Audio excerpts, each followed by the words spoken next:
ألم تر أن الله يعلم ما في السماوات وما في الأرض ما يكون من نجوى ثلاثة إلا هو رابعهم ولا خمسة إلا هو سادسهم أدنى من ذلك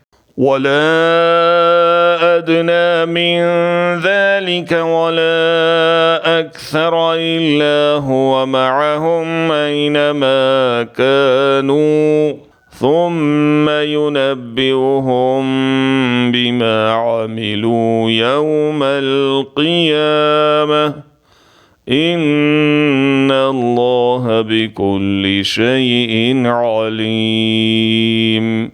Have you not considered that Allah knows what is in the heavens and what is on the earth?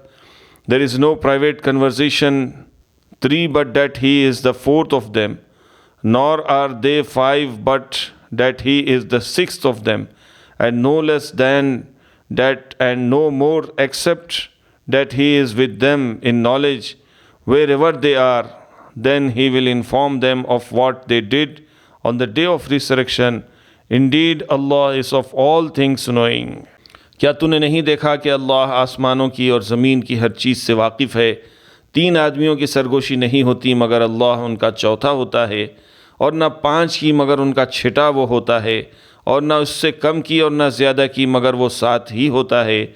जहाँ भी वो हों, फिर क़ियामत के दिन उन्हें उनके अमाल से आगाह करेगा। बेशक अल्लाह हर चीज़ से वाकिफ़ है।